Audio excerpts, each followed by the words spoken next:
Hello student, इसके पहले जो हमने वीडियो बना रखा है उसमें इंटीग्रेशन कैसे स्टार्ट करते हैं, उसका क्या फार्मूला होता है, क्या कंसेप्ट है, ये हमने बता दिया है पिछले वीडियो में। इस वीडियो में उसी आधार पर सॉल्यूशन ऑफ इंटीग्रेशन एक्सरसाइज 7.1 के लिए हम सॉल्यूशन को सवालों पे दिखा रहे हैं। आइए इसे समझा जाए।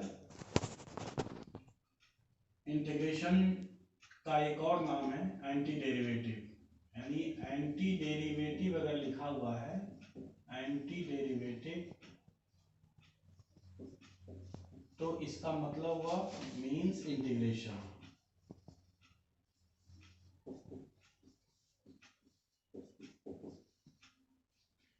जैसे एक क्वेश्चन है 7.1 का पहला ही सवाल है कि find the anti derivative of sin 2x। तो एंटी डेरिवेटिव ऑफ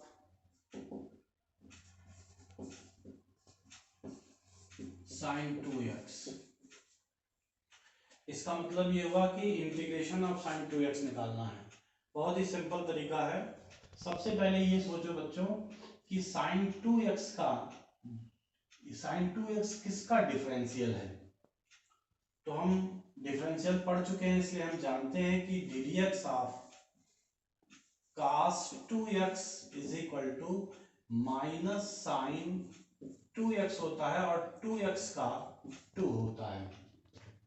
क्योंकि हमें sin 2x का एंटी डेरिवेटिव निकालना है, एंटी डेरिवेटिव, इसलिए ये जो sin 2x दिखाई दे रहा है इसको छोड़ बाकी को इधर ट्रांसफर कर लेंगे।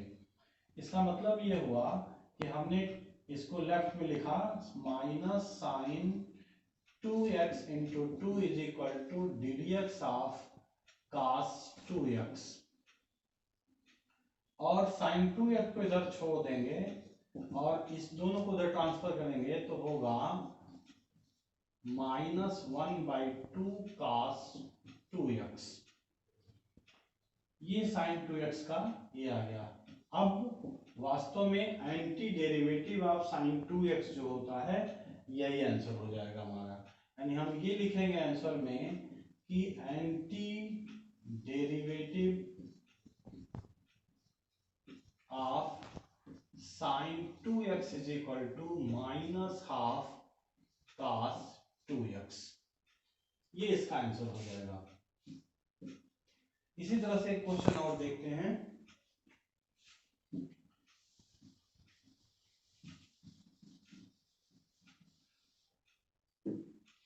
Anti derivative of cos 3x। तो फिर ये सोचें कि cos 3x किसका डिफरेंशियल है। तो हम सोचेंगे कि ये ddx ऑफ अगर sin 3x किया जाए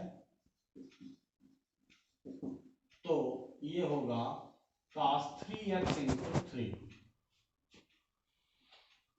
फिर से हम cos 3x को छोड़ के इधर इसको ट्रांसफर कर लेंगे, यानी इस तरह से cos 3x is equal to 3 into cos 3x ddx of sin 3x, और इस 3 को इधर ट्रांसफर कर लेंगे तो हो जाएगा cos 3x is equal to 1/3 sin 3x ddx। यानी हम ये कह सकते हैं कि एंटी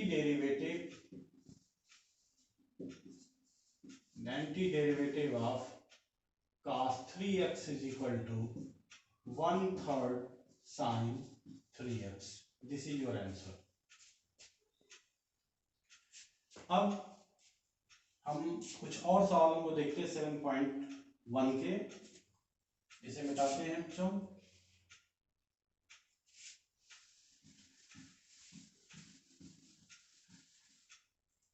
एक सवाल है integration of ax square plus bx plus c dx।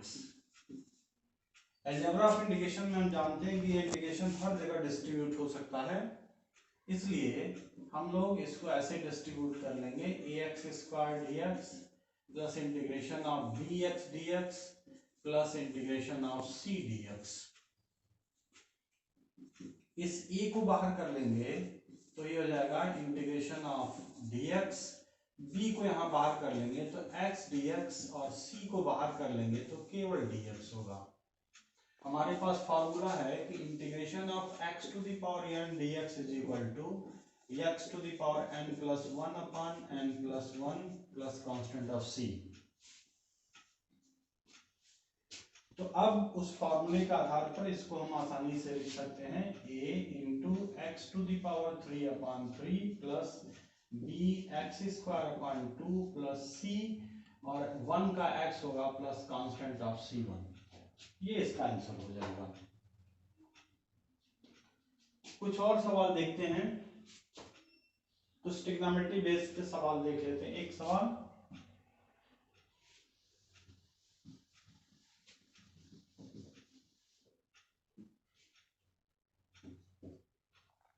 Integration of sec x bracket में sec x plus tan x dx। ऐसे सिंपली जब तक हम लोग सब्स्टिट्यूशन नहीं सीखते हैं तो हमें सिंपल मेथड से इंटीग्रेशन करना होगा और इसके लिए हमें ब्रैकेट खोलना पड़ेगा। ब्रैकेट खोलते ही पहला sec स्क्वायर secant x यानी secant स्क्वायर x प्लस ये होगा sec x tan x dx। फिर से इंटीग्रेशन को हम प्लस में है तो इसे डिस्ट्रीब्यूट कर देंगे secant square x dx plus sec x और tan x dx। हमें पहले से पता है कि डिफरेंशियल ऑफ tan x बराबर sec स्क्वायर x होता है, तो निश्चित रूप से sec स्क्वायर x का इंटीग्रेशन tan x होगा। फॉर्मूला तो याद करना पड़ेगा बच्चों। अब इसका sec x का डिफरेंशियल होता है sec x tan x, तो निश्चित रूप से sec x tan x का जो इंटीग्रेशन होगा वो sec x होगा, तो ये sec x हो जाएगा plus constant of c। Simple सवाल है, इसमें कोई बहुत दिक्कत वाली बात नहीं है। इसका अगला सवाल एक और हम लेते हैं।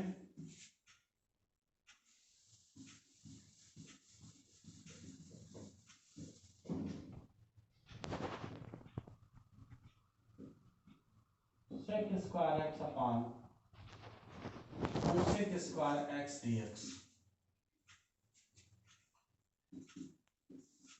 sec स्क्वायर को हम लोग 1 अपॉन cos स्क्वायर x लिख सकते हैं और cosec को लिख सकते हैं 1 upon sin square x dx।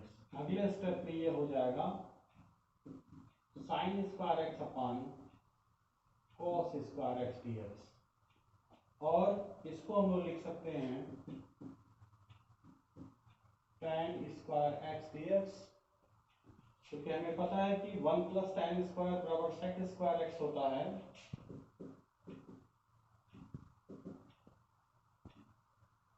तो यहाँ से tan square x is equal to sec square x minus 1। इसकी जरूरत इसलिए पड़ी क्योंकि हमें tan का इंटीग्रेशन नहीं पता है और sec स्क्वायर x का पता है, इसलिए इसकी जगह पे हम लोग लिख सकते हैं sec square x minus 1 dx। तो ये होगा sec square x dx minus 1 dx और इसका ये इंटीग्रेशन हो जाएगा tan x minus x plus constant of c। तो काफी आसान तरीके से यहाँ दिखाई दे रहा है। 7.1 में वैसे तो लगभग सवाल इसी तरीके से हो रहा है और बहुत इजी है। एक और सवाल देखते हैं, उसके बाद 7.1 को समाप्त करते हैं।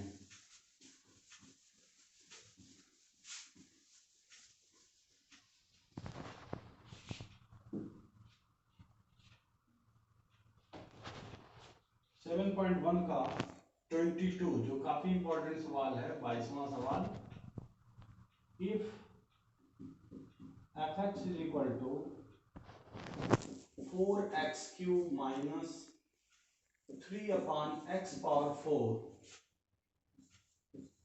such that f2 equals to 0, then fx is equal to क्या होगा, ये फाइंड करना हम लोगों को।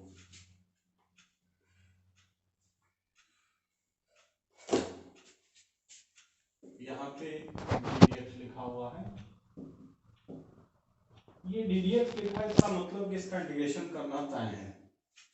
तो integration of ddx of fx dx is equal to integration of 4x cube dx minus 3 upon x power 4 का इंटीग्रेशन, इसका इंटीग्रेशन हो जाएगा fx और ये होगा 4 बाहर निकल जाएगा, और x क्यूब का इंटीग्रेशन होगा x पावर 4 अपान 4 माइनस 3 बाहर होगा, x पावर माइनस 4 हो जाएगा, और इसका इंटीग्रेशन होगा minus 4 plus 1 upon minus 4 plus 1 plus constant of c। इस 4 से ये 4 कैंसिल होगा तो x पावर 4 आएगा माइनस ये 3 into x to the power minus 3 upon minus 3, ये माइनस साइन प्लस होगा, इस 3 से इनको कैंसिल कर देंगे तो अर्थात x पावर 4 प्लस ये होगा 1 upon x cube plus constant of c। एक मान हमारे पास दिया हुआ है f2 इज इक्वल टू 0, इसका मतलब हुआ कि fx हम लोगों को मिल गया इस तरह से, तो हम लोग f2 इक्वल्स टू 0 का मतलब हुआ कि 2 की वैल्यू इसमें रखेंगे, यानी 2 to the power 4 plus 1 upon 2 to the power 3 plus constant of c is equal to 0। इसको सॉल्व करते हैं तो ये होगा 2 टू पावर 4 का मतलब 16 plus 1 upon 8 plus c equals to 0। इसका एलसीएम लेंगे हम लोग तो ये होगा 16 के 128 plus 1 upon 8 plus c equals to 0, या c is equal to minus 129/8। तो हमारा फाइनल आंसर जो fx होगा इस c की वैल्यू के साथ लिख देंगे, यानी हमारा वैल्यू उत्तर हुआ fx is equal to x power 4 plus 1 upon x cube और इस c की जगह आप लिखेंगे 129/8।